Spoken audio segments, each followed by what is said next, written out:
ಅವಳು ಅಳುತ್ತಾ ವಿಚ್ಛೇದನದ ಪತ್ರಗಳಿಗೆ ಸಹಿ ಹಾಕಿ ಪ್ರೆಗ್ನೆನ್ಸಿ ಟೆಸ್ಟ್ ಹರಿದು ಹಾಕಿ ಹೊರಟು ಹೋದಳು. 6 ವರ್ಷಗಳ ನಂತರ ಹಣ ಮತ್ತು ಮಹತ್ವಾಕಾಂಕ್ಷೆ ಪ್ರೀತಿಗಿಂತ ಹೆಚ್ಚು ಮುಖ್ಯ ಎಂದು ನಿಮಗೆ ಅನಿಸುತ್ತಿದೆಯೇ? ಸ್ನೇಹಿತರೆ, ನಮ್ಮ ಮುಸ್ಸಂಜೆ ಮಾತು ಯೂಟ್ಯೂಬ್ ಚಾನೆಲ್ಗೆ ನಿಮಗೆಲ್ಲರಿಗೂ ಸ್ವಾಗತ. ನಾವು ನಿಮಗಾಗಿ ಒಂದು ಕಥೆಯನ್ನು ತಂದಿದ್ದೇವೆ. ಅದು ನಿಮಗೆ ಒಂದು ವೇಳೆ ನಾವು ಸಮಯ ಇರುವಾಗಲೇ ನಮ್ಮ ಕುಟುಂಬಕ್ಕೆ ಪ್ರಾಮುಖ್ಯತೆ ನೀಡದಿದ್ದರೆ ನಾವು ಏನನ್ನು ಕಳೆದುಕೊಳ್ಳುತ್ತೇವೆ ಎನ್ನುವುದನ್ನು ಕಲಿಸುತ್ತದೆ. ಇದು ಪ್ರೀತಿ, ಕೋಪ ಮತ್ತು ಕ್ಷಮೆಯ ಕಥೆಯಾಗಿದ್ದು ನಿಮ್ಮನ್ನು ಭಾವುಕರನ್ನಾಗಿಸುತ್ತದೆ. ಒಂದು ಮಳೆಯ ದಿನವಾಗಿತ್ತು. ಅದು ಮಳೆಯ ಹನಿಗಳು ಪ್ರಸಿದ್ಧ ವಕೀಲರ ಕಚೇರಿಯ ಕಿಟಕಿಗಳಿಗೆ ಬಡಿಯುತ್ತಿದ್ದವು. ಯಾವಾಗಲೂ ಜೀವನದ ಕನಸುಗಳನ್ನು ಕಾಣುತ್ತಿದ್ದ ಅಂಜಲಿ ವರ್ಮಾ ಇಂದು ತನ್ನ ಮುಂದೆ ಇಟ್ಟಿದ್ದ ವಿಚ್ಛೇದನದ ಪತ್ರಗಳನ್ನು ನೋಡುತ್ತಿದ್ದಳು. ಕಚೇರಿಯಲ್ಲಿ ಮೌನವಿತ್ತು. ಕೇವಲ ಗಡಿಯಾರದ ಟಿಕ್ ಟಿಕ್ ಸದ್ದು ಮತ್ತು ಮಳೆಯ ಸದ್ದು ಕೇಳಿಸುತ್ತಿತ್ತು. ಅವಳ ಮುಂದೆ ರೋಹನ್ ಶರ್ಮಾ ಕುಳಿತಿದ್ದನು. ಅವಳು ಈಗ ಅಂಜಲಿ ವರ್ಮಾ ಶರ್ಮಾ ಆಗಿದ್ದಳು. ಯಾವ ವ್ಯಕ್ತಿಯನ್ನು ಅಂಜಲಿ 5 ವರ್ಷಗಳ ಹಿಂದೆ ಪ್ರೀತಿಸಿದ್ದಳೋ ಅವನು ಈಗ ಒಬ್ಬ ಅಪರಿಚಿತನಂತೆ ಕಾಣುತ್ತಿದ್ದನು. ಕೇವಲ ಒಂದು ದುಬಾರಿ ಸೂಟ್ ಧರಿಸಿದ ಉದ್ಯಮಿ. ಅಂಜಲಿ ಪೆನ್ ಎತ್ತಿಕೊಂಡಾಗ ಅವಳ ಕೈಗಳು ನಡುಗುತ್ತಿದ್ದವು. ಇದು ಅವರ ಒಟ್ಟಿಗೆ ಕಳೆದ ಸಮಯ, ಅವರ ನಗು ಮತ್ತು ಅವರ ಎಲ್ಲ ಭರವಸೆಗಳ ಅಂತ್ಯವಾಗಿತ್ತು. ಅವಳು ಸಹಿ ಮಾಡಿದಳು ಮತ್ತು ಪ್ರತಿಯೊಂದು ಅಕ್ಷರವೂ ಅವಳಿಗೆ ತುಂಬಾ ಭಾರವೆನಿಸುತ್ತಿತ್ತು. ರೋಹನ್ ಏನನ್ನೂ ಮಾತನಾಡದೆ ದಾಖಲೆಗಳನ್ನು ಎತ್ತಿಕೊಂಡು ಅವನು ಹೋಗಲು ಎದ್ದು ನಿಂತಾಗ ಅಂಜಲಿಗೆ ಜೋರಾಗಿ ಕಿರುಚಬೇಕು, ಅವನನ್ನು ತಡೆಯಬೇಕು, ತನ್ನ ಸಂಬಂಧಕ್ಕಾಗಿ ಹೋರಾಡಬೇಕು ಎಂದು ಅವಳ ಮನಸ್ಸು ಹಂಬಲಿಸಿತು. ಆದರೆ ಅವಳು ಅಹಂ ಮತ್ತು ಅವರ ನಡುವಿನ ಸಹನೆಯ ಕೊರತೆಯು ಅವಳನ್ನು ಮೌನವಾಗಿಸಿತು. ರೋಹನ್ ಹೊರಹೋದದ್ದು ಅಂಜಲಿಯ ಹೃದಯಕ್ಕೆ ಒಂದು ಪೆಟ್ಟು ಬಿದ್ದಂತೆ ಭಾಸವಾಯಿತು. ಬಾಗಿಲು ಮುಚ್ಚಿದಾಗ ಅದರ ಸದ್ದು ಅಂಜಲಿಯ ಎದೆಯಲ್ಲಿ ಪ್ರತಿಧ್ವನಿಸಿತು. ಸ್ವಲ್ಪ ಹೊತ್ತು ಅವಳು ಅಲ್ಲಿಯೇ ಕುಳಿತಿದ್ದಳು. ನಂತರ ಭಾರವಾದ ಹೆಜ್ಜೆಗಳೊಂದಿಗೆ ಎದ್ದಳು. ರಿಸೆಪ್ಷನಿಸ್ಟ್ ಸಹಾನುಭೂತಿಯಿಂದ ನಗಲು ಪ್ರಯತ್ನಿಸಿದಳು. ಆದರೆ ಅಂಜಲಿ ಅದನ್ನು ನಿರ್ಲಕ್ಷಿಸಿ ಬಾತ್ರೂಮ್ನತ್ತ ಹೋದಳು. ಕೊಠಡಿಯ ಒಳಗೆ ತನ್ನನ್ನು ತಾನು ಬಂಧಿಸಿಕೊಂಡು ಅವಳು ಕಣ್ಣೀರನ್ನು ಹರಿಯಲು ಬಿಟ್ಟಳು. ಆಗಲೇ ಅವಳಿಗೆ ತನ್ನ ಪರ್ಸಿನಲ್ಲಿದ್ದ ಪ್ರೆಗ್ನೆನ್ಸಿ ಟೆಸ್ಟ್ ನೆನಪಾಯಿತು. ಅವಳು ನಡುಗುವ ಕೈಗಳಿಂದ ಟಿಶ್ಯೂ ಪೇಪರ್ನಲ್ಲಿ ಸುತ್ತಿದ ಆ ಟೆಸ್ಟ್ ಹೊರತೆಗೆದಳು. 2 ಗುಲಾಬಿ ಗೆರೆಗಳು ಅವಳ ಜೀವನವನ್ನು ಬದಲಿಸಿದ್ದವು. ಆದರೆ ಈಗ ತುಂಬಾ ತಡವಾಗಿತ್ತು. ಅಂಜಲಿ ತನ್ನ ಹೊಟ್ಟೆಯ ಮೇಲೆ ಕೈಯಿಟ್ಟುಕೊಂಡಳು. ಅವಳ ಜೀವನದಲ್ಲಿ ಈಗ ಇನ್ನು ಏನೂ ಇರಲಿ ಇಲ್ಲದಿರಲಿ, ಆದರೆ ರೋಹನಿನ ಒಂದು ಭಾಗ ತನ್ನೊಳಗೆ ಬೆಳೆಯುತ್ತಿದೆ ಎಂಬ ಅರಿವು ಅವಳಿಗಿತ್ತು. ಇದು ಎಂತಹ ವಿಪರ್ಯಾಸವಾಗಿತ್ತು. ಅವರ ಮದುವೆಯಾದಾಗ ಅವರು ಮಗುವಿಗಾಗಿ ಎಷ್ಟು ಪ್ರಯತ್ನಪಟ್ಟಿದ್ದರು, ಸ್ಪೆಷಾಲಿಟಿ ಕ್ಲಿನಿಕ್ಗಳಿಗೂ ಹೋಗಿದ್ದರು. ಮತ್ತು ಇಂದು ಎಲ್ಲವೂ ಮುರಿದು ಬಿದ್ದಾಗ ಪ್ರಕೃತಿ ಅವರ ಪ್ರಾರ್ಥನೆಯನ್ನು ಕೇಳಿಸಿತು. ಆದರೆ ಅವಳು ಇದನ್ನು ರೋಹನಿಗೆ ಹೇಳಲು ಸಾಧ್ಯವಿರಲಿಲ್ಲ. ಕಳೆದ 6 ತಿಂಗಳಿನಿಂದ ಅವರ ಪ್ರತಿಯೊಂದು ಸಂಭಾಷಣೆಯೂ ಜಗಳದಲ್ಲೇ ಕೊನೆಗೊಳ್ಳುತ್ತಿತ್ತು. ರೋಹನ್ ತನ್ನ ಉದ್ಯಮದ ಸಾಮ್ರಾಜ್ಯದಲ್ಲಿ ಎಷ್ಟು ಕಳೆದು ಹೋಗಿದ್ದನೆಂದರೆ ಅಂಜಲಿಗೆ ತನ್ನ ಜೀವನದಲ್ಲಿ ತನಗೆ ಯಾವುದೇ ಪ್ರಾಮುಖ್ಯತೆ ಇಲ್ಲ ಎಂದು ಅನಿಸುತ್ತಿತ್ತು. ಅವಳು ಕೋಪ ಮತ್ತು ದುಃಖದಿಂದ ಆ ಟಿಶ್ಯೂ ಹರಿದು ಹಾಕಿದಳು ಮತ್ತು ಅದರ ತುಂಡುಗಳು ಕಸದ ಬುಟ್ಟಿಗೆ ಬಿದ್ದವು. ಸರಿಯಾಗಿ ಅವರ ಸಂಬಂಧದಂತೆಯೇ ಈ ಮಗು ಕೇವಲ ತನ್ನದಾಗಿರುತ್ತದೆ ಎಂದು ಅವಳು ನಿರ್ಧರಿಸಿದಳು. ಅವಳು ಈ ಮಗುವನ್ನು ಆ ನೋವಿನಿಂದ ಉಳಿಸುತ್ತಾಳೆ. ಮಗು ಎಂದಿಗೂ ಗೌರವದ ಕೊರತೆಯನ್ನು ಅನುಭವಿಸಬಾರದು ಅಥವಾ ಮುರಿದುಹೋದ ಭರವಸೆಗಳಿಂದ ತುಂಬಿದ ಮನೆಯಲ್ಲಿ ಬೆಳೆಯಬಾರದು ಎಂದು ಅವಳು ನಿರ್ಧರಿಸಿದಳು. ಆ ರಾತ್ರಿ ಅಂಜಲಿ ತಾವು ಒಟ್ಟಿಗೆ ಕಟ್ಟಿದ್ದ ಆ ಅಪಾರ್ಟ್ಮೆಂಟಿನಿಂದ ತನ್ನ ಸಾಮಾನುಗಳನ್ನು ಪ್ಯಾಕ್ ಮಾಡಿದಳು. ಒಂದೊಂದೇ ವಸ್ತುವನ್ನು ಪೆಟ್ಟಿಗೆಯಲ್ಲಿ ಇಡುತ್ತಿದ್ದಾಗ ಅವಳು ತನಗೆ ವಿದಾಯ ಹೇಳುತ್ತಿರುವಂತೆ ಅವಳಿಗೆ ಭಾಸವಾಯಿತು. ಅವಳು ಮದುವೆಯ ಆಲ್ಬಮ್ ನೋಡಿದಳು. ಆ ಹಳೆಯ ದಿನಗಳು, ಪ್ರೀತಿಯಿಂದ ತುಂಬಿದ ಭರವಸೆಗಳು, ಮಳೆಯಲ್ಲಿ ಕುಣಿದ ಕ್ಷಣಗಳು. ಅವಳು ಆಲ್ಬಮ್ ಮುಚ್ಚಿದಳು. ಕೆಲವು ನೆನಪುಗಳನ್ನು ಮುಂದೆ ಕೊಂಡೊಯ್ಯುವುದು ತುಂಬಾ ಭಾರವಾಗಿರುತ್ತದೆ. ಮುಂದಿನ ತಿಂಗಳುಗಳಲ್ಲಿ ಬೆಳಗಿನ ವಾಕರಿಕೆ, ಡಾಕ್ಟರ್ ಅಪಾಯಿಂಟ್ಮೆಂಟ್ಗಳು ಮತ್ತು ಜೀವನವನ್ನು ಮತ್ತೆ ಕಟ್ಟಿಕೊಳ್ಳುವ ಪ್ರಯತ್ನದಲ್ಲಿ ಕಳೆದುಹೋದವು. ಅಂಜಲಿ ನಗರದ ಇನ್ನೊಂದು ಭಾಗದ ಒಂದು ಸಣ್ಣ ಬಡಾವಣೆಗೆ ಶಿಫ್ಟ್ ಆದಳು. ಅವಳು ಫ್ರೀಲ್ಯಾನ್ಸ್ ಗ್ರಾಫಿಕ್ ಡಿಸೈನರ್ ಆಗಿ ಕೆಲಸ ಮಾಡಲು ಶುರು ಮಾಡಿದಳು. ಅವಳ ಆತ್ಮೀಯ ಗೆಳತಿ ರೀನಾ ಅವಳ ಜೀವನಾಡಿಯಾಗಿದ್ದಳು. ಅಂಜಲಿಗೆ ಯಾವಾಗ ಅವಶ್ಯಕತೆ ಇದ್ದರೂ ರೀನಾ ಅವಳಿಗೆ ಆಸರೆಯಾಗುತ್ತಿದ್ದಳು. ಡೆಲಿವರಿ ರೂಮಿನಲ್ಲಿ ರೀನಾ ಅಂಜಲಿಯ ಕೈ ಹಿಡಿದಿದ್ದಳು. ನಂತರ ಸಿಯಾ ಜನಿಸಿದಳು. ಒಂದು ಪುಟ್ಟ ಆದರೆ ಪರಿಪೂರ್ಣ ಮಗು. ಮಗುವಿನ ಕಣ್ಣಿನ ಬಣ್ಣ ಅವಳ ತಂದೆಯಂತೆ, ಅಂದರೆ ರೋಹನ್ ಕಣ್ಣಿನ ಬಣ್ಣ ತಿಳಿ ಹಸಿರು ಬಣ್ಣದಾಗಿತ್ತು. ಮತ್ತು ಆಕೆಯ ಸ್ಪಿರಿಟ್ ತನ್ನ ತಾಯಿಯಂತೆ ದೃಢವಾಗಿತ್ತು. ಸಿಯಾಳನ್ನು ನೋಡಿ ಅಂಜಲಿಗೆ ತಾನು ಸರಿಯಾದ ನಿರ್ಧಾರವನ್ನೇ ಮಾಡಿದ್ದೇನೆ ಎಂಬ ನಂಬಿಕೆ ಬಂದಿತು. ತನ್ನ ಮಗಳಿಗೆ ಪ್ರೀತಿ ಸಿಗುತ್ತದೆ, ಅದು ಕೇವಲ ಒಬ್ಬ ಪೋಷಕರಿಂದ. ಆದರೂ ಪರವಾಗಿಲ್ಲ ಎಂದುಕೊಂಡಳು. 6 ವರ್ಷಗಳು ಪುಸ್ತಕದ ಪುಟಗಳಂತೆ ತಿರುಗಿಸಿದಂತೆ ಕಳೆದು ಹೋದವು. ಅಂಜಲಿಯ ಜೀವನ ಸರಳವಾಗಿತ್ತು, ಆದರೆ ಸಂತೋಷದಿಂದ ಕೂಡಿತ್ತು. ಅವರ ಸಣ್ಣ ಮನೆಯ ಹೊರಗೆ ಒಂದು ಪುಟ್ಟ ಅಂಗಳವಿತ್ತು. ಅಲ್ಲಿ ಸಿಯಾ ಚಿಟ್ಟೆಗಳನ್ನು ಹಿಡಿಯುತ್ತಿದ್ದಳು. ಅಂಜಲಿ ಮನೆಯಿಂದಲೇ ಕೆಲಸ ಮಾಡುತ್ತಿದ್ದಳು. ಸಿಯಾ ತನ್ನ ಅಪ್ಪನ ಬಗ್ಗೆ ಕೇಳಿದಾಗ ಅಂಜಲಿ ಅವರು ದೂರ ಇರುತ್ತಾರೆ, ಬಹುಶಃ ಯಾವಾಗಲಾದರೂ ಭೇಟಿಯಾಗುತ್ತೀಯಾ ಎಂದು ಸುಳ್ಳು ಹೇಳುತ್ತಿದ್ದಳು. ಈ ಸುಳ್ಳು ಅವಳಿಗೆ ಕಹಿಯಾಗಿತ್ತು, ಆದರೆ ಇದು ತುಂಬ ಸುಲಭವಾಗಿತ್ತು. ಅತ್ತ ನಗರದ ಇನ್ನೊಂದು ಕಡೆ ರೋಹನ್ ಶರ್ಮಾ ಒಂದು ದೊಡ್ಡ ಸಾಮ್ರಾಜ್ಯವನ್ನೇ ಕಟ್ಟಿದ್ದನು. ಅವನು ಕಮರ್ಷಿಯಲ್ ರಿಯಲ್ ಎಸ್ಟೇಟ್ನ ಕಿಂಗ್ ಆಗಿದ್ದನು. ಅವನ ಹೆಸರು ಬಿಸಿನೆಸ್ ಮ್ಯಾಗಜಿನ್ಗಳಲ್ಲಿ ಬರುತ್ತಿತ್ತು. ಅವನು ತಾನು ಬಯಸಿದ ಎಲ್ಲವನ್ನೂ ಸಾಧಿಸಿದ್ದನು. ಆದರೂ ಅವನ ಯಶಸ್ಸು ಅವನಿಗೆ ಖಾಲಿತನವಾಗಿ ಭಾಸವಾಗುತ್ತಿತ್ತು. ರೋಹನ್ ಒಂದು ದುಬಾರಿ ಮನೆಯಲ್ಲಿ ವಾಸಿಸುತ್ತಿದ್ದನು. ಸುತ್ತಲೂ ಅದ್ಭುತ ಕಲಾಕೃತಿಗಳಿದ್ದವು, ಆದರೆ ಆ ಮನೆ ಅವನಿಗೆ ತಣ್ಣಗೆ ಖಾಲಿಯಾದಂತೆ ಅನಿಸುತ್ತಿತ್ತು. ರಾತ್ರಿ ಮೀಟಿಂಗುಗಳು ಮುಗಿದ ನಂತರ ಅವನಿಗೆ ಅಂಜಲಿಯ ನೆನಪು ಬರುತ್ತಿತ್ತು. ಅವಳು ಖುಷಿಯಾಗಿರಬಹುದೇ, ಅವಳು ತನ್ನನ್ನು ನೆನಪಿಸಿಕೊಳ್ಳುತ್ತಾಳಾ ಎಂದು ಅವನಿಗೆ ಆಗಾಗ ಅನಿಸುತ್ತಿತ್ತು. ಅವನು ಅನೇಕ ಸುಂದರ ಮಹಿಳೆಯರನ್ನು ಭೇಟಿಯಾದನು, ಆದರೆ ಯಾರೂ ಅಂಜಲಿಯಂತೆ ಇರಲಿಲ್ಲ. ಯಾರೂ ಅವನ ಜೋಕುಗಳಿಗೆ ನಗುತ್ತಿರಲಿಲ್ಲ ಅಥವಾ ಆ ಉದ್ಯಮಿಯ ಹಿಂದೆ ಅಡಗಿರುವ ಮನುಷ್ಯನನ್ನು ನೋಡುತ್ತಿರಲಿಲ್ಲ. ರೋಹನ್ ತನ್ನ ಜೀವನದ ಅತ್ಯುತ್ತಮ ವಸ್ತುವನ್ನು ಕಳೆದುಕೊಂಡಿದ್ದೇನೆಂದು ಅರಿತುಕೊಂಡನು. ಕೇವಲ ತನ್ನ ಅಹಂಕಾರ ಮತ್ತು ಮಹತ್ವಾಕಾಂಕ್ಷೆಯ ಕಾರಣಕ್ಕೆ ಅಂಜಲಿಯನ್ನು ಕಳೆದುಕೊಂಡಿದ್ದನು. ಅವನು ಸಾಮ್ರಾಜ್ಯ ಕಟ್ಟುವ ಭರದಲ್ಲಿ ತನ್ನ ಸ್ವಂತ ರಾಜ್ಯವನ್ನೇ ಕಳೆದುಕೊಂಡಿದ್ದನು. ಅವನ ಜೀವನದಲ್ಲಿ ಬದಲಾವಣೆ ಒಂದು ಮಂಗಳವಾರ ಬಂದಿತು. ರೋಹನ್ ಹೂಡಿಕೆದಾರರನ್ನು ಭೇಟಿಯಾಗಲು ಒಂದು ಕಾಫಿ ಶಾಪ್ಗೆ ಹೋಗಬೇಕಿತ್ತು. ಆದರೆ ಅವನ ಡ್ರೈವರ್ ರಾಂಗ್ ರೂಟ್ನಲ್ಲಿ ಹೋದನು ಮತ್ತು ಅವರು ಒಂದು ಪ್ರೈಮರಿ ಶಾಲೆಯ ಬಳಿ ಪಾರ್ಕ್ ಮಾಡಬೇಕಾಯಿತು. ಅಲ್ಲಿಗೆ ಅವನು ಎಂದಿಗೂ ಹೋಗಿರಲಿಲ್ಲ. ಶಾಲೆಯ ಬಿಡುವಿನ ಸಮಯವಾಗಿತ್ತು. ರೋಹನ್ ಹಿಂದಿನ ಸೀಟಿನಲ್ಲಿ ಕುಳಿತು ದಾಖಲೆಗಳನ್ನು ನೋಡುತ್ತಿದ್ದಾಗ ಅಚಾನಕ್ ಆಗಿ ಅವನ ದೃಷ್ಟಿ ಶಾಲೆಯ ಮೇಲೆ ಬಿತ್ತು. ಶಾಲೆಯಿಂದ ಮಕ್ಕಳು ಬ್ಯಾಗ್ ಮತ್ತು ನಗುವಿನ ಶಬ್ದದೊಂದಿಗೆ ಹೊರಬರುತ್ತಿದ್ದರು ಮತ್ತು ಅಲ್ಲಿ ಒಂದು ಪುಟ್ಟ ಹುಡುಗಿಯ ಕೈ ಹಿಡಿದು ಅಂಜಲಿ ನಿಂತಿದ್ದಳು. 6 ವರ್ಷಗಳು ಕಳೆದು ಹೋಗಿದ್ದವು, ಆದರೆ ಅವನು ಅವಳನ್ನು ತಕ್ಷಣ ಗುರುತಿಸಿದನು. ಅವಳು ಮೊದಲಿಗಿಂತ ಹೆಚ್ಚು ಸುಂದರವಾಗಿ ಕಾಣುತ್ತಿದ್ದಳು. ಆದರೆ ಅವಳ ಪಕ್ಕದಲ್ಲಿದ್ದ ಆ ಮಗುವನ್ನು ನೋಡಿ ರೋಹನ್ನ ಉಸಿರು ನಿಂತಂತಾಯಿತು. ಆ ಮಗುವಿನ ಗುಂಗುರು ಕೂದಲು ಮತ್ತು ಆ ಮಗು ಖುಷಿಯಿಂದ ನಗುತ್ತಿರುವುದನ್ನು ರೋಹನ್ ನೋಡುತ್ತಲೇ ಇದ್ದನು. ಅವರಿಬ್ಬರೂ ಒಂದು ಸಣ್ಣ ಕಾರಿನ ಕಡೆ ನಡೆದರು. ಮಗು ಬೂಸ್ಟರ್ ಸೀಟಿನಲ್ಲಿ ಕುಳಿತಿತ್ತು ಮತ್ತು ಅಂಜಲಿ ಪ್ರೀತಿಯಿಂದ ಅವಳಿಗೆ ಸೀಟ್ ಬೆಲ್ಟ್ ಹಾಕಿ ಅವಳ ಹಣೆಗೆ ಮುತ್ತು ಕೊಟ್ಟಳು. ಇದು ಎಷ್ಟು ಸುಂದರ ಕ್ಷಣವಾಗಿತ್ತು, ಎಷ್ಟು ಪ್ರೀತಿ ಮತ್ತು ಸಹಜತೆಯಿಂದ ಕೂಡಿತೆಂದರೆ ರೋಹನಿನ ಎದೆಯಲ್ಲಿ ಏನೋ ಒಂದು ರೀತಿಯ ತಳಮಳವಾಯಿತು. ಅವನು ಡ್ರೈವರ್ಗೆ ಮುಂದೆ ಹೋಗಲು ಹೇಳಬೇಕಿತ್ತು, ಆದರೆ ಅವಳನ್ನು ಹಿಂಬಾಲಿಸಬೇಕು ಎಂದು ಅವನಿಗೆ ಅನಿಸತೊಡಗಿತು. ಆ ಸಣ್ಣ ಕಾರು ಅವರನ್ನು ಸುತ್ತು ಬಳಸಿ ಸಣ್ಣ ಮನೆಗಳಿರುವ ವಠಾರಕ್ಕೆ ಕರೆದೊಯ್ಯಿತು.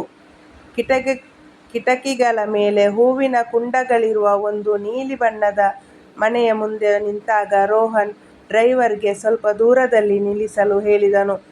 ಆ ಪುಟ್ಟ ಹುಡುಗಿ ಕಾರಿನಿಂದ ಹಾರಿ ಮನೆಯೊಳಗೆ ಓಡುವುದನ್ನು ರೋಹನ್ ನೋಡಿದನು. ಅಂಜಲಿ ನಿಧಾನವಾಗಿ ಹಿಂದೆ ನಡೆದಳು. ಬಾಗಿಲು ಮುಚ್ಚಿಕೊಂಡಿತು. ರೋಹನಿಗೆ ಇದ್ದಕ್ಕಿದ್ದಂತೆ ಈ ಜೀವನವನ್ನು ಅರ್ಥ ಮಾಡಿಕೊಳ್ಳುವ ಅವಶ್ಯಕತೆ ತನಗೆ ಇದೆ ಎಂದು ಅನಿಸಿತು. 3 ದಿನಗಳವರೆಗೆ ರೋಹನ್ ಅದನ್ನೇ ಯೋಚಿಸುತ್ತಿದ್ದನು. ಅವನು ಒಬ್ಬ ಪ್ರೈವೇಟ್ ಇನ್ವೆಸ್ಟಿಗೇಟರನ್ನು ನೇಮಿಸಿಕೊಂಡನು. ಅಂಜಲಿ ಚೆನ್ನಾಗಿದ್ದಾಳೆ ಎಂದು ತಿಳಿಯುವುದು ಮಾತ್ರ ತನ್ನ ಉದ್ದೇಶ ಎಂದು ತನಗೆ ತಾನೇ ಹೇಳಿಕೊಂಡನು. ರಿಪೋರ್ಟ್ ಬೇಗನೆ ಬಂದಿತು. ಅಂಜಲಿ ವರ್ಮಾ, 28 ವರ್ಷ, ಫ್ರೀಲಾನ್ಸ್ ಡಿಸೈನರ್, ತನ್ನ 5 ವರ್ಷದ ಮಗಳು ಸಿಯಾಳೊಂದಿಗೆ ವಾಸಿಸುತ್ತಿದ್ದಾಳೆ. 5 ವರ್ಷದ ಮಗಳು, ರೋಹನ್ ಲೆಕ್ಕ ಹಾಕಿದನು. ಅವರ ವಿಚ್ಛೇದನವಾಗಿ ಸರಿಯಾಗಿ 8 ತಿಂಗಳ ನಂತರ ಸಿಯಾ ಜನಿಸಿದ್ದಳು. ಇದರರ್ಥ ಅಂಜಲಿ ವಿಚ್ಛೇದನದ ಪತ್ರಗಳಿಗೆ ಸಹಿ ಹಾಕಿದ್ದಾಗ ಅವಳು ಗರ್ಭಿಣಿಯಾಗಿದ್ದಳು. ಈ ಅರಿವು ರೋಹನ್ಗೆ ಒಂದು ಆಳವಾದ ಪೆಟ್ಟು ಬಿದ್ದಂತೆ ಅನಿಸಿತು. ತನ್ನದೇ ಮಗಳನ್ನು ತಾನು ಎಂದಿಗೂ ತಿಳಿಯಲು ಸಾಧ್ಯವಾಗಿರಲಿಲ್ಲ. 5 ವರ್ಷದ ಜನ್ಮದಿನಗಳು, ಮೊದಲ ಹೆಜ್ಜೆ, ಮೊದಲ ಮಾತು ಎಲ್ಲವನ್ನೂ ಅವನು ಕಳೆದುಕೊಂಡಿದ್ದನು. ಅವನೊಳಗೆ ಕೋಪದ ಬೆಂಕಿ ಹೊತ್ತಿಕೊಂಡಿತು ಮತ್ತು ನಂತರ ತಾನು ಕಳೆದುಕೊಂಡಿದ್ದರ ಬಗ್ಗೆ ದುಃಖದ ಅಲೆಗಳು ಅವನನ್ನು ಆವರಿಸಿದವು. ಆದರೆ ಕೋಪ ಮತ್ತು ದುಃಖದ ಹಿಂದೆ ತನ್ನ ಮಗಳನ್ನು ತಿಳಿಯುವ ಒಂದು ಹಂಬಲವಿತ್ತು. ರೋಹನ್ ಆ ರಾತ್ರಿ ತನ್ನ ಮನೆಯಲ್ಲಿ ಕುಳಿತು ನಗರದ ದೀಪಗಳನ್ನು ದಿಟ್ಟಿಸುತ್ತಿದ್ದನು. ಅವನು ಒಂದು ಸಾಮ್ರಾಜ್ಯವನ್ನೇ ಕಟ್ಟಿದ್ದನು, ಆದರೆ ನಿಜವಾಗಿಯೂ ಮುಖ್ಯವಾದ ವಿಷಯದಲ್ಲಿ ಅವನು ಸೋತಿದ್ದನು. ತನ್ನ ಅಹಂಕಾರ ಮತ್ತು ಮಹತ್ವಾಕಾಂಕ್ಷೆಯ ಕಾರಣಕ್ಕೆ ಅಂಜಲಿಯನ್ನು ಕಳೆದುಕೊಂಡಿದ್ದನು. ಈಗ ಅವನ ಹತ್ತಿರ ಒಂದು ಅವಕಾಶವಿತ್ತು. ವಿಷಯ ಎಷ್ಟೇ ದೊಡ್ಡದಾಗಿದ್ದರೂ ಅದನ್ನು ಸರಿಪಡಿಸಲು ಮರುದಿನ ಅವನು ಆ ನೀಲಿ ಮನೆಗೆ ಹೋಗುತ್ತೇನೆಂದು ನಿರ್ಧಾರ ಮಾಡಿದನು. ಅವನು ಅಂಜಲಿಯನ್ನು ಎದುರಿಸಿ ಉತ್ತರ ಕೇಳಲು ಬಯಸಿದನು. ಮರುದಿನ ಬೆಳಿಗ್ಗೆ ಅಂಜಲಿಯ ಸಣ್ಣ ಅಡುಗೆಮನೆಯಲ್ಲಿ ಸೂರ್ಯನ ಕಿರಣಗಳು ಹರಡುತ್ತಿದ್ದವು. ಅವಳು ಸಿಯಾಳಿಗೆ ತಿಂಡಿ ತಯಾರಿಸುತ್ತಿದ್ದಳು. ಸಿಯಾ ಡ್ರಾಯಿಂಗ್ ಟೇಬಲ್ ಮೇಲೆ ಕುಳಿತು ಬಣ್ಣ ಹಚ್ಚುತ್ತಿದ್ದಳು. ಆಗಲೇ ಡೋರ್ ಬೆಲ್ ಜೋರಾಗಿ ಬಾರಿಸಿತು. ಇಷ್ಟು ಬೆಳಿಗ್ಗೆ ಯಾರು ಬಂದಿರಬಹುದು? ಅಂಜಲಿ ತನ್ನ ಕೈ ಒರೆಸಿಕೊಂಡು ಬಾಗಿಲು ತೆರೆದಳು. ಬಾಗಿಲು ತೆರೆದಾಗ ಅವಳ ಉಸಿರು ಗಂಟಲಲ್ಲೇ ಸಿಕ್ಕಿ ಹಾಕಿಕೊಂಡಂತಾಯಿತು. ಬಾಗಿಲಲ್ಲಿ ರೋಹನ್ ಶರ್ಮಾ ನಿಂತಿದ್ದನು. ಅವನು ಹಿಂದಿನಂತೆ ಕಾಣುತ್ತಿದ್ದನು, ಆದರೂ ಸ್ವಲ್ಪ ವಿಭಿನ್ನವಾಗಿದ್ದನು. ಅವನ ಕೂದಲಿನಲ್ಲಿ ಸ್ವಲ್ಪ ನೆರೆ ಬಂದಿತ್ತು. ಅವನು ಬಿಸಿನೆಸ್ ಸೂಟ್ ಬದಲಿಗೆ ಜೀನ್ಸ್ ಮತ್ತು ಸಾದಾ ಶರ್ಟ್ ಧರಿಸಿದ್ದನು. ಅದರಲ್ಲಿ ಅವನು ಸಾಮಾನ್ಯ ಮನುಷ್ಯನಂತೆ ಮತ್ತು ದುರ್ಬಲನಂತೆ ಕಾಣುತ್ತಿದ್ದನು. ಅಂಜಲಿ ಎಂದು ಅವನು ನಡುಗುವ ಧ್ವನಿಯಲ್ಲಿ ಕರೆದನು. ಅಂಜಲಿ ಬಾಗಿಲ ಫ್ರೇಮನ್ನು ಗಟ್ಟಿಯಾಗಿ ಹಿಡಿದುಕೊಂಡಳು. 6 ವರ್ಷಗಳ ಅಂತರ ಅವರ ನಡುವೆ ಒಂದು ಸಮುದ್ರದಂತೆ ಹರಡಿತ್ತು. ನೀನು ಇಲ್ಲಿ ಏಕೆ ಬಂದಿದ್ದೀಯಾ ಎಂದು ಅವಳು ಪಿಸುಗುಟ್ಟಿದಳು. ನಿನಗೆ ಗೊತ್ತು ನಾನು ಏಕೆ ಬಂದಿದ್ದೇನೆ ಎಂದು ರೋಹನ್ ಉತ್ತರಿಸಿದನು. ನಾನು ನಿನ್ನನ್ನು 3 ದಿನಗಳ ಹಿಂದೆ ಶಾಲೆಯ ಬಳಿ ನೋಡಿದೆ, ನಿನ್ನನ್ನು ಮತ್ತು ನಿನ್ನ ಮಗಳನ್ನು. ದಯವಿಟ್ಟು ನೀನು ಹೋಗು. ಅಂಜಲಿ ಬಾಗಿಲು ಮುಚ್ಚಲು ಪ್ರಯತ್ನಿಸಿದಳು. ರೋಹನ್ ಬಲಪ್ರಯೋಗ ಮಾಡಲಿಲ್ಲ, ಆದರೆ ಬಾಗಿಲನ್ನು ಗಟ್ಟಿಯಾಗಿ ತಡೆದನು. ಅವಳು ತನ್ನ ಮಗಳು ಹೌದಲ್ಲವೇ? ಸಿಯಾ, ಅವಳು ನನ್ನ ಮಗಳು. ರೋಹನಿನ ಕಣ್ಣುಗಳಲ್ಲಿ ಸತ್ಯ ತಿಳಿದುಕೊಳ್ಳುವ ಆಸಕ್ತಿ ಇತ್ತು. ಅಂಜಲಿಯ ಕಣ್ಣುಗಳಲ್ಲಿ ಕಣ್ಣೀರು ತುಂಬಿತು, ಆದರೆ ಅವಳು ಅವುಗಳನ್ನು ಬೀಳಲು ಬಿಡಲಿಲ್ಲ. ಮಮ್ಮಿ, ಯಾರು? ಸಿಯಾಳ ಧ್ವನಿ ಅಡುಗೆಮನೆಯಿಂದ ಕೇಳಿಸಿತು. ಅಂಜಲಿಯ ಹೃದಯ ನಿಂತಂತಾಯಿತು. ಅವಳು ರೋಹನಿನನ್ನು ಇದೆಲ್ಲವೂ ಈಗ ಇಲ್ಲಿ ಮಾತನಾಡಬೇಡ ಎನ್ನುವಂತೆ ದಯನೀಯವಾಗಿ ನೋಡಿದಳು. ರೋಹನಿನ ದವಡೆ ಬಿಗಿಯಾಯಿತು, ಆದರೆ ಅವನು ತಲೆಯಲ್ಲಾಡಿಸಿ ಹಿಂದೆ ಸರಿದನು. ಪ್ಲೀಸ್, ಅಂಜಲಿ ನಿಧಾನವಾಗಿ ಹೇಳಿದಳು. ಅವಳ ಮುಂದೆ ಬೇಡ, ನನಗೆ ಸಮಯ ಕೊಡು ಅವಳನ್ನು ಸಿದ್ಧಪಡಿಸಲು. ಇಂದು ರಾತ್ರಿ ಅವಳು ಮಲಗಿದ ನಂತರ ನಾವು ಈ ಬಗ್ಗೆ ಮಾತನಾಡೋಣ ಎಂದು ಹೇಳಿದಳು. ಅಂಜಲಿ, ನನಗೆ ಉತ್ತರ ಬೇಕು, ರೋಹನ್ ದೃಢವಾಗಿ ಹೇಳಿದನು. ಅಂಜಲಿ ಅವನು ತನ್ನ ಕಾರಿನತ್ತ ಹೋಗುವುದನ್ನು ನೋಡಿದಳು. ಆ ದಿನ ಅಂಜಲಿಗೆ ಮಸುಕಾಗಿ ಕಳೆದಂತೆ ಆಯಿತು. ಅವಳು ಸಿಯಾಳ ಜೊತೆ ಆಟವಾಡಿದಳು, ಕಥೆಗಳನ್ನು ಓದಿದಳು, ಆದರೆ ಅವಳ ಮನಸ್ಸು ರೋಹನ್ ಮುಖದ ಮೇಲಿದ್ದ ದುಃಖ ಮತ್ತು ಆರೋಪದ ಬಗ್ಗೆ ಯೋಚಿಸುತ್ತಿತ್ತು. ಅವಳು ರೀನಾಳನ್ನು ಕರೆದು ಅತ್ತು ತನ್ನ ನೋವನ್ನು ಹೊರಹಾಕಿದಳು. ರೀನಾ ಅವಳಿಗೆ ಸಮಾಧಾನ ಮಾಡಿದಳು. ಸಂಜೆ ಸಿಯಾ ತನ್ನ ಆಟಿಕೆಗಳೊಂದಿಗೆ ಮಲಗಿದ ನಂತರ ಅಂಜಲಿ ಲಿವಿಂಗ್ ರೂಮಿನಲ್ಲಿ ರೋಹನ್ಗಾಗಿ ಕಾಯಲು ಶುರು ಮಾಡಿದಳು.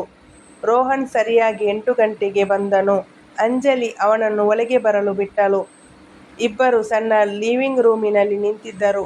2 ಜೀವಗಳು ಒಂದು ಕಾಲದಲ್ಲಿ ಒಬ್ಬರಿಗೊಬ್ಬರು ಆಪ್ತರಾಗಿದ್ದವರು, ಈಗ ಅಪರಿಚಿತರಾಗಿದ್ದರು. ನನಗೆ ಎಲ್ಲವನ್ನೂ ತಿಳಿಸು, ರೋಹನ್ ಗಂಭೀರ ಧ್ವನಿಯಲ್ಲಿ ಕೇಳಿದನು. ಅಂಜಲಿ ವಿವರಿಸಲು ಶುರು ಮಾಡಿದಳು. ವಿಚ್ಛೇದನದ ದಿನ ತಾನು ಗರ್ಭಿಣಿ ಎಂದು ತಿಳಿದಿದ್ದರ ಬಗ್ಗೆ ಹೇಳಿದಳು. ಲಾಯರ್ ಆಫೀಸಿಗೆ ಬಂದಿದ್ದಾಗ ಬಾತ್ರೂಮಿನಲ್ಲಿ ಟೆಸ್ಟ್ ಹರಿದು ಹಾಕಿದ್ದರ ಬಗ್ಗೆ ಹೇಳಿದಳು. ಆ ನೋವು ಮತ್ತು ಭಯದ ಕ್ಷಣದಲ್ಲಿ ಸಿಯಾಳನ್ನು ಬಚ್ಚಿಡುವುದರಿಂದ ಮಾತ್ರ ಅವಳನ್ನು ರಕ್ಷಿಸಬಹುದು ಎಂದು ತಾನು ನಿರ್ಧರಿಸಿದ ಮಹತ್ವಾಕಾಂಕ್ಷೆಯಲ್ಲಿ ಕಳೆದುಹೋಗಿ ಕುಟುಂಬಕ್ಕಾಗಿ ಸಮಯವೇ ಇರದ ಆ ತಂದೆಯಿಂದ ಮಗಳನ್ನು ದೂರವಿಡಲು ನಿರ್ಧರಿಸಿದೆ ಎಂದು ಅವಳು ಹೇಳಿದಳು. ಈ ನಿರ್ಧಾರವನ್ನು ತೆಗೆದುಕೊಳ್ಳಲು ನಿನಗೆ ಯಾವುದೇ ಹಕ್ಕಿರಲಿಲ್ಲ. ರೋಹನ್ ಧ್ವನಿ ಏರಿಸಿ ಹೇಳಿದನು. ನನ್ನ ಮಗಳ 5 ವರ್ಷಗಳ ಜೀವನವನ್ನು ನೀನು ನನ್ನಿಂದ ಕದ್ದಿದ್ದೀಯಾ. ನೀನು ನನ್ನನ್ನು ಬಿಟ್ಟು ಹೋಗಿದ್ದೆ. ಅಂಜಲಿ ಮರಳಿ ಕಿರುಚಿದಳು. ನೀನು ಪ್ರತಿ ರಾತ್ರಿ ಆಫೀಸಿನಲ್ಲೇ ಉಳಿದು ಪ್ರತಿ ವೀಕೆಂಡ್ ಕ್ಯಾನ್ಸಲ್ ಮಾಡಿ ಯಾವಾಗಲೂ ನಿನ್ನ ಉದ್ಯಮವನ್ನೇ ನಮ್ಮ ಸಂಬಂಧಕ್ಕಿಂತ ಹೆಚ್ಚಾಗಿ ನೋಡಿದೆ. ನಿನ್ನ ಪ್ರಯಾರಿಟಿಗಳೇನು ಎಂದು ನೀನು ನನಗೆ ತೋರಿಸಿಕೊಟ್ಟಿದ್ದೆ. ನಾನು ನಮಗಾಗಿ ಒಂದು ಭವಿಷ್ಯವನ್ನು ಕಟ್ಟುತ್ತಿದ್ದೆ. ನಾವು ಕಂಡ ಕನಸುಗಳಿಗಾಗಿ ಎಲ್ಲವನ್ನೂ ಮಾಡುತ್ತಿದ್ದೆ. ನಾನು ಖಾಲಿ ಮನೆ ಮತ್ತು ಯಾವಾಗಲೂ ಕಾಣೆಯಾಗಿರುವ ಪತಿಯ ಕನಸನ್ನು ಬಯಸಿರಲಿಲ್ಲ. ನಾನು ಪಾರ್ಟ್ನರ್ಶಿಪ್ನ ಕನಸು ಕಂಡಿದ್ದೆ. ನನ್ನನ್ನು ಆರಿಸಿಕೊಳ್ಳುವ ಮನುಷ್ಯನನ್ನು ನಾನು ಬಯಸಿದ್ದೆ. ರೋಹನ್ ಅಸಹಾಯಕತೆಯಿಂದ ಸೋಫಾ ಮೇಲೆ ಕುಳಿತುಕೊಂಡನು. ಅವನು ತಲೆ ಎತ್ತಿದಾಗ ಅವನ ಕಣ್ಣುಗಳು ಕೆಂಪಾಗಿದ್ದವು. ನಾನು ನಿನಗೆ ಮೋಸ ಮಾಡಿದೆ, ಅವನು ನಿಧಾನವಾಗಿ ಹೇಳಿದನು. ನನಗೆ ಈಗ ಅರಿವಾಗುತ್ತಿದೆ. ನಾನು ನನ್ನನ್ನು ಪ್ರೂವ್ ಮಾಡಿಕೊಳ್ಳಲು ಫೋಕಸ್ನಲ್ಲಿದ್ದೆ. ಆದರೆ ಅದರ ಅರ್ಥ ನನ್ನ ಮಗಳನ್ನು ನನ್ನಿಂದ ಬಚ್ಚಿಡುವ ಹಕ್ಕು ನಿನಗೆ ಸಿಕ್ಕಿತು ಎಂದಲ್ಲ. ನನ್ನನ್ನು ಕ್ಷಮಿಸು. ಅಂಜಲಿ ಪಿಸುಗುಟ್ಟಿದಳು. ನಾನು ಹೆದರಿದ್ದೆ. ಆದರೆ ಸಿಯಾ ಖುಷಿಯಾಗಿದ್ದಾಳೆ. ಅವಳಿಗೆ ಪ್ರೀತಿ ಸಿಕ್ಕಿದೆ. ತಂದೆ ಇಲ್ಲದೆಯೇ? ರೋಹನ್ ಕಹಿಯಾಗಿ ಕೇಳಿದನು. ನೀನು ಅವಳಿಗೆ ನನ್ನ ಬಗ್ಗೆ ಏನು ಹೇಳಿದ್ದೀಯಾ? ನಾನು ದೂರ ಇದ್ದೇನೆ ಎಂದ? ಹಾಗಾದರೆ ಆ ದೂರ ಇಂದಿಗೆ ಮುಗಿಯಿತು. ರೋಹನ್ ದೃಢವಾಗಿ ಹೇಳಿದನು. ನಾನು ನನ್ನ ಮಗಳ ಜೀವನದ ಭಾಗವಾಗಲು ಬಯಸುತ್ತೇನೆ. ಮುಂದಿನ ವಾರಗಳಲ್ಲಿ ಅವರು ಒಂದು ವ್ಯವಸ್ಥೆಯನ್ನು ಮಾಡಿಕೊಂಡರು. ಮೋಹನ್ ವೀಕೆಂಡಿನಲ್ಲಿ ಬರುತ್ತಾನೆ. ನಿಧಾನವಾಗಿ ಸಿಯಾ ಜೀವನದಲ್ಲಿ ಭಾಗಿಯಾಗಿರುತ್ತಾನೆ. ಅಂಜಲಿ ಸಿಯಾಳಿಗೆ ಸುಲಭವಾದ ಶಬ್ದಗಳಲ್ಲಿ ಅವಳ ಅಪ್ಪ ಅವಳನ್ನು ನೋಡಲು ಬರುತ್ತಿದ್ದಾರೆಂದು ವಿವರಿಸಿದಳು. ಸಿಯಾ ಉತ್ಸಾಹಗೊಂಡಿದ್ದಳು. ಅವರ ಮೊದಲ ಭೇಟಿಯ ದಿನ ರೋಹನ್ ಸಿಯಾಳ ಮಟ್ಟಕ್ಕೆ ಬಾಗಿ ಕುಳಿತನು. ಸಿಯಾ ಅಪರಿಚಿತನನ್ನು ನೋಡಿದಳು. ಯಾರ ಕಣ್ಣಿನ ಬಣ್ಣ ತನ್ನಂತೆಯೇ ಇತ್ತೋ ಆ ವ್ಯಕ್ತಿಯನ್ನು ನೋಡಿ ಅವಳ ಮುಖದಲ್ಲಿ ಒಂದು ಗುರುತಿಸುವಿಕೆ ಬಂದಿತು. ಹಾಯ್ ಸಿಯಾ, ರೋಹನ್ ನಡುಗುವ ಧ್ವನಿಯಲ್ಲಿ ಹೇಳಿದನು. ನಾನು ನಿನ್ನನ್ನು ಭೇಟಿಯಾಗಲು ಬಹಳ ದಿನಗಳಿಂದ ಕಾಯುತ್ತಿದ್ದೆ. ಹಾಯ್ ಪಪ್ಪಾ, ಸಿಯಾ ತಕ್ಷಣ ಉತ್ತರಿಸಿದಳು. ಮತ್ತು ನಂತರ ಅವಳು ಮಾಡಿದ ಕೆಲಸ ಅಂಜಲಿ ಮತ್ತು ರೋಹನ್ ಇಬ್ಬರ ಹೃದಯವನ್ನು ಒಡೆಯಿತು ಮತ್ತು ಜೋಡಿಸಿತು. ಅವಳು ತನ್ನ ಪುಟ್ಟ ಕೈಗಳನ್ನು ರೋಹನ್ ಕುತ್ತಿಗೆಗೆ ಸುತ್ತಿಕೊಂಡಳು. ಅಂತಹ ಒಂದು ತಬ್ಬಿಕೊಳ್ಳುವಿಕೆ, ಅದರಲ್ಲಿ ಕ್ಷಮೆ ಇತ್ತು. ರೋಹನ್ ಮೊದಲ ಬಾರಿಗೆ ತನ್ನ ಮಗಳನ್ನು ಅಪ್ಪಿಕೊಂಡನು. ಅಂಜಲಿ ಅವರಿಬ್ಬರಿಗೆ ಸಮಯ ನೀಡಲು ಅಲ್ಲಿಂದ ಸರಿದಳು. ಮುಂದಿನ ವಾರಗಳು ಅಡ್ಜಸ್ಟ್ಮೆಂಟಿನಿಂದ ಕೂಡಿದ್ದವು. ರೋಹನ್ ಪ್ರತಿ ಶನಿವಾರ ಬರುತ್ತಿದ್ದನು. ಸಣ್ಣ ಉಡುಗೊರೆಗಳನ್ನು ತರುತ್ತಿದ್ದನು. ಸಿಯಾಳಿಗೆ ಡೈನೋಸಾರ್ ಎಂದರೆ ಇಷ್ಟ ಎಂದು ತಿಳಿದು ಅದರ ಪುಸ್ತಕಗಳನ್ನು ತಂದನು. ಅವರು ಒಟ್ಟಿಗೆ ಪಾರ್ಕಿನಲ್ಲಿ ಗಾಳಿಪಟ ಹಾರಿಸಿದರು. ರೋಹನ್ ನಿಧಾನವಾಗಿ ಅಪ್ಪನಾಗುವುದನ್ನು ಕಲಿಯುತ್ತಿದ್ದನು. ಅಂಜಲಿ ದೂರದಿಂದ ನೋಡುತ್ತಿದ್ದಳು. ಅವಳು ರೋಹನಿನಲ್ಲಿ ತಾನು ಪ್ರೀತಿಸಿದ ಅದೇ ಹಳೆಯ ಮನುಷ್ಯನನ್ನು ನೋಡುತ್ತಿದ್ದಳು. ಒಂದು ಸಂಜೆ ಸಿಯಾ ಮಲಗಿದ ನಂತರ ರೋಹನ್ ಬಾಗಿಲ ಬಳಿ ನಿಂತು ಹೇಳಿದನು. ಥ್ಯಾಂಕ್ಸ್, ನನಗೆ ಈ ಅವಕಾಶ ಕೊಟ್ಟಿದ್ದಕ್ಕೆ, ಅವಳನ್ನು ಇಷ್ಟು ಒಳ್ಳೆಯ ಮಗುವಾಗಿ ಬೆಳೆಸಿದ್ದಕ್ಕೆ. ನೀನು ಅವಳ ಜೊತೆ ಚೆನ್ನಾಗಿದ್ದೀಯಾ ರೋಹನ್? ಅಂಜಲಿ ಕೇಳಿದಳು. ನಾನು ಪ್ರಯತ್ನಿಸುತ್ತಿದ್ದೇನೆ ಎಂದು ಅವನು ಉತ್ತರಿಸಿದನು. ಅವರ ಕಣ್ಣುಗಳು ಸೇರಿದವು. ಅಲ್ಲಿ ಕ್ಷಮೆ ಇಲ್ಲದಿದ್ದರೂ ಅರ್ಥ ಮಾಡಿಕೊಳ್ಳುವ ಮನಸ್ಥಿತಿ ಇತ್ತು. ಅವರ ನಡುವಿನ ಅಂತರ ಕಡಿಮೆಯಾಗಿತ್ತು. ರೋಹನ್ ಈಗ ಆಗಾಗ ಬರತೊಡಗಿದನು. ಊಟಕ್ಕೂ ಇರತೊಡಗಿದನು. ಹೀಗೆ ಒಂದು ಶನಿವಾರ ಅವರೆಲ್ಲರೂ ಮೃಗಾಲಯಕ್ಕೆ ಹೋದರು. ಆ ಕ್ಷಣ ನಾರ್ಮಲ್ ಅನಿಸಿತು. ಅವರು ಒಟ್ಟಿಗೆ ನಡೆಯುತ್ತಿದ್ದರು. ಸಿಯಾ ಇಬ್ಬರ ಕೈ ಹಿಡಿದು ಮಧ್ಯದಲ್ಲಿದ್ದಳು. ನೋಡುವವರಿಗೆ ಅವರು ಒಂದು ಪರಿಪೂರ್ಣ ಕುಟುಂಬದಂತೆ ಕಾಣುತ್ತಿದ್ದರು. ಸಿಯಾಳನ್ನು ರೋಹನ್ ತನ್ನ ಭುಜದ ಮೇಲೆ ಎತ್ತಿಕೊಂಡನು. ಅಂಜಲಿ ಪಕ್ಕದಲ್ಲಿ ನಿಂತಿದ್ದಳು. ಇದು ಪರ್ಫೆಕ್ಟ್ ಆಗಿದೆ, ಸಿಯಾ ಎತ್ತರದಿಂದ ಕೂಗಿದಳು. ನಾವು ಪ್ರತಿದಿನ ಹೀಗೆಯೇ ಇರಬೇಕು. ರೋಹನ್ ಅಂಜಲಿಯನ್ನು ನೋಡಿದನು ಮತ್ತು ಅವರ ಕಣ್ಣುಗಳಲ್ಲಿ ಅಂತರವಿತ್ತು. ಆ ಸಂಜೆ ಸಿಯಾ ಮಲಗಿದ ನಂತರ ಅವರು ಮನೆ ಹೊರಗೆ ಕುಳಿತಿದ್ದರು. ರೋಹನ್ ಅಂಜಲಿಯ ಕೈ ಹಿಡಿದುಕೊಂಡನು. ನಾನು ಇದನ್ನು ಮಿಸ್ ಮಾಡುತ್ತೇನೆ, ಅವನು ನಿಧಾನವಾಗಿ ಹೇಳಿದನು. ಕೇವಲ ಸಿಯಾಳನ್ನಲ್ಲ, ನಿನ್ನನ್ನು ನಾನು ಮಿಸ್ ಮಾಡಿಕೊಳ್ಳುತ್ತಿದ್ದೇನೆ. ಅಂಜಲಿಯ ಉಸಿರು ನಿಂತಂತಾಯಿತು. ಅವಳು ತನ್ನನ್ನು ತಾನು ಹಿಂದೆ ಎಳೆದುಕೊಳ್ಳಲು ಬಯಸಿದಳು. ಆದರೆ ಸತ್ಯವೇನೆಂದರೆ ಅವಳು ಕೂಡ ಅವನನ್ನು ಮಿಸ್ ಮಾಡುತ್ತಿದ್ದಳು. ರೋಹನ್ ಅವಳು ಬಯಸಿದ ವ್ಯಕ್ತಿಯಾಗಿ ಬದಲಾಗುತ್ತಿದ್ದ. ರೋಹನ್, ಅವಳು ಶುರು ಮಾಡಿದಳು. ಆದರೆ ಅವನು ತಲೆ ಆಡಿಸಿದನು. ನೀನು ಏನೂ ಹೇಳಬೇಕಿಲ್ಲ, ಕೇವಲ ನಿನಗೆ ತಿಳಿಯಲಿ ಎಂದು ನಾನು ಹೇಳಿದೆ. ಈ ತಿಂಗಳುಗಳು ನಿನ್ನ ಮತ್ತು ಸಿಯಾ ನಾನು ಎಷ್ಟು ಮೂರ್ಖನಾಗಿ ವರ್ತಿಸಿದೆ ಎಂದು ನನಗೆ ತೋರಿಸಿಕೊಟ್ಟವು. ಜನರು ಕೇವಲ ವಾಪಸ್ ಹೋಗಲು ಸಾಧ್ಯವಿಲ್ಲ, ಅಂಜಲಿ ನಿಧಾನವಾಗಿ ಹೇಳಿದಳು. ಬಹಳಷ್ಟು ವಿಷಯಗಳು ನಡೆದು ಹೋಗಿವೆ. ನನಗೆ ಗೊತ್ತು, ರೋಹನ್ ಒಪ್ಪಿಕೊಂಡನು. ನಾವು ಏನಾದರೂ ಹೊಸದನ್ನು ಕಟ್ಟಬಹುದು. ನಾವು ಮುಂದೆ ಆಗಲೇ ಸಿಯಾಳ ಧ್ವನಿ ಕೇಳಿಸಿತು. ಮಮ್ಮಿ, ನನಗೆ ಭಯಾನಕ ಕನಸು ಬಿತ್ತು. ಆ ಕ್ಷಣ ಮುರಿದು ಹೋಯಿತು. ಅಂಜಲಿ ಒಳಗೆ ಹೋದಳು ಮತ್ತು ರೋಹನ್ ಕೂಡ ಹಿಂದೆ ಹೋದನು. ರೋಹನ್ ಅಂದು ರಾತ್ರಿ ಹೋಗುವಾಗ ಬಾಗಿಲ ಬಳಿ ನಿಂತು ಹೇಳಿದನು, ನಾನು ಹೇಳಿದ ಮಾತಿಗೆ ಬದ್ಧನಾಗಿದ್ದೇನೆ. ನಾನು ನಮ್ಮಿಬ್ಬರ ವಿಷಯದಲ್ಲಿ ಸೋಲು ಒಪ್ಪಿಕೊಳ್ಳುವುದಿಲ್ಲ. ಅಂಜಲಿ ಅವನು ಹೋಗುವುದನ್ನು ನೋಡಿದಳು. ಅವಳ ಹೃದಯದಲ್ಲಿ ಭರವಸೆ ಮತ್ತು ಭಯ ಎರಡೂ ಇತ್ತು. ಅವಳು ಮತ್ತೆ ಅವನನ್ನು ಪ್ರೀತಿಸುತ್ತಿದ್ದಳು. ಅಂಜಲಿ ಮತ್ತು ರೋಹನ್ ನಡುವಿನ ಕೋಪ ಈಗ ಕಡಿಮೆಯಾಗಿ ಕ್ಷಮೆಯಾಗಿ ಬದಲಾಗುತ್ತಿತ್ತು. ಒಂದು ಸಂಜೆ ರೋಹನ್ ಒಂದು ವಿನಂತಿಯೊಂದಿಗೆ ಮನೆಗೆ ಬಂದನು. ಅವನ ಕಂಪನಿ ಒಂದು ದೊಡ್ಡ ಚಾರಿಟಿ ಕಾರ್ಯಕ್ರಮವನ್ನು ಆಯೋಜಿಸಿತ್ತು ಮತ್ತು ಅಂಜಲಿ ಹಾಗೂ ಸಿಯಾ ಅತಿಥಿಗಳಾಗಿ ಬರಬೇಕು ಎಂದು ಅವನು ಬಯಸಿದನು. ಅಂಜಲಿ ಮೊದಲು ನಿರಾಕರಿಸಿದಳು, ಆದರೆ ಸಿಯಾಳ ಉತ್ಸಾಹ ನೋಡಿ ಒಪ್ಪಿಕೊಂಡಳು. ಕಾರ್ಯಕ್ರಮದ ರಾತ್ರಿ ರೋಹನ್ ಅವರನ್ನು ಪಿಕ್ ಮಾಡಲು ಬಂದಾಗ ಅವನು ಅಂಜಲಿಯನ್ನು ನೋಡಿ ಹೌಹಾರಿದನು. ನೀನು ಅದ್ಭುತವಾಗಿ ಕಾಣುತ್ತಿದ್ದೀಯ ಎಂದು ಅವನು ಹೇಳಿದನು. ಸಿಯಾ ಕೂಡ ಪುಟ್ಟ ರಾಜಕುಮಾರಿಯಂತೆ ಕಾಣಿಸುತ್ತಿದ್ದಳು.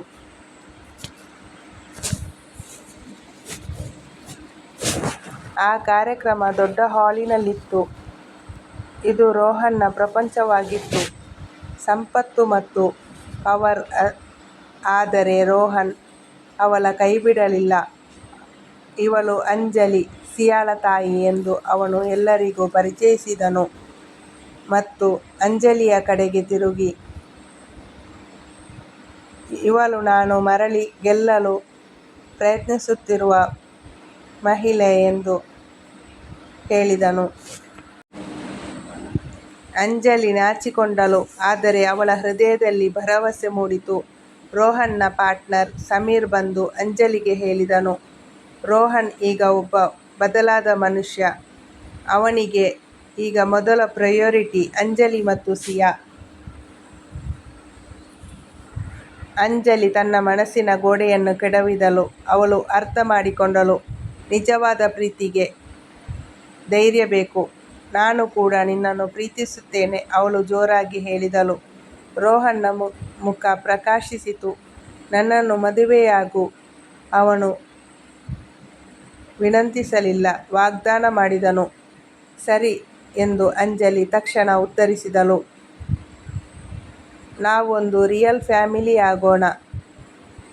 ಮರುದಿನ ಬೆಳಿಗ್ಗೆ ಅವರು ಸಿಯಾಳಿಗೆ ಈ ವಿಷಯ ತಿಳಿಸಿದರು. ಸಿಯಾಳ ಸಂತೋಷದ ಕೂಗಾಟ ಇಡೀ ವಠಾರಕ್ಕೆ ಕೇಳಿಸಿರಬಹುದು. ಮುಂದಿನ ವಾರಗಳಲ್ಲಿ ಅವರು ಭವಿಷ್ಯದ ಯೋಜನೆ ಮಾಡಿದರು. ರೋಹನ್ ತನ್ನ ಮನೆ ಮಾರಿದನು ಮತ್ತು ಅವರು ಸಿಯಾಳಿಗೆ ಆಟ ಆಡಲು ದೊಡ್ಡ ಅಂಗಳವಿರುವ ಒಂದು ಹೊಸ ಮನೆಯನ್ನು ಹುಡುಕಿದರು. 6 ತಿಂಗಳ ನಂತರ ಅವರು ಸಣ್ಣದಾಗಿ ಮದುವೆಯಾದರು. ರಾತ್ರಿ ಮಲಗುವ ಮುನ್ನ ರೋಹನ್ ಮತ್ತು ಅಂಜಲಿ ಬಾಲ್ಕನಿಯಲ್ಲಿ ನಿಂತು ನಕ್ಷತ್ರಗಳನ್ನು ನೋಡುತ್ತಿದ್ದರು. ರೋಹನ್ ಅವಳನ್ನು ಅಪ್ಪಿಕೊಂಡನು. ಥ್ಯಾಂಕ್ಸ್ ರೋಹನ್, ನನಗೆ ಇನ್ನೊಂದು ಅವಕಾಶ ನೀಡಿದ್ದಕ್ಕೆ, ಅಂಜಲಿ ಪಿಸುಗುಟ್ಟಿದಳು. ರೋಹನ್ ನಕ್ಕನು. ಕಣ್ಣೀರು ಮತ್ತು ಮುರಿದ ಭರವಸೆಗಳಿಂದ ಶುರುವಾದ ಕಥೆ ಈಗ ಪ್ರೀತಿ ಮತ್ತು ಕ್ಷಮೆಯ ಕಾರಣದಿಂದ ಪೂರ್ಣಗೊಂಡಿತು. ಅಂಜಲಿ ರೋಹನ್ನನ್ನು ನಂಬಿದಳು, ಏಕೆಂದರೆ ಪ್ರೀತಿ ಎಂದರೆ ತಪ್ಪು ಮಾಡದಿರುವುದಲ್ಲ, ಬದಲಿಗೆ ತಪ್ಪುಗಳಿಂದ ಕಲಿಯುವುದು ಮತ್ತು ಒಬ್ಬರನ್ನೊಬ್ಬರು ಪದೇ ಪದೇ ಆರಿಸಿಕೊಳ್ಳುವುದು. ಮನೆ ಈಗ ನಗು ಮತ್ತು ಪ್ರೀತಿಯಿಂದ ತುಂಬಿಕೊಂಡಿತು. ಮಮ್ಮಿ, ಪಪ್ಪಾ, ನನ್ನನ್ನು ಮಲಗಿಸಲು ಬನ್ನಿ. ಸಿಯಾಳ ಧ್ವನಿ ಕೇಳಿಸಿತು. ಅವರು ಕೈ ಹಿಡಿದರು ತಮ್ಮ ಭವಿಷ್ಯದ ಕಡೆಗೆ ನಡೆದರು. ನೋಡಿದಿರಲ್ಲ ಸ್ನೇಹಿತರೆ, ಜೀವನದಲ್ಲಿ ಮುಂದೆ ಹೋಗಲು ಹಿಂದಿನ ತಪ್ಪುಗಳನ್ನು ಕ್ಷಮಿಸುವುದು ಎಷ್ಟು ಮುಖ್ಯ ಎಂದು, ಹಣಕ್ಕಿಂತ ಸಂಬಂಧಗಳು ಮುಖ್ಯ ಎಂದು ರೋಹನ್ ಕಲಿತನು ಮತ್ತು ಅಂಜಲಿ ಮತ್ತೆ ನಂಬುವ ಧೈರ್ಯ ಮಾಡಿದಳು. ಇದೇ ನಿಜವಾದ ಪ್ರೀತಿ. ಈ ಕಥೆ ಇಷ್ಟವಾಗಿದ್ದರೆ ಲೈಕ್ ಮಾಡಿ ಮತ್ತು ನಮ್ಮ ಚಾನೆಲ್ ಸಬ್ಸ್ಕ್ರೈಬ್ ಮಾಡಿ.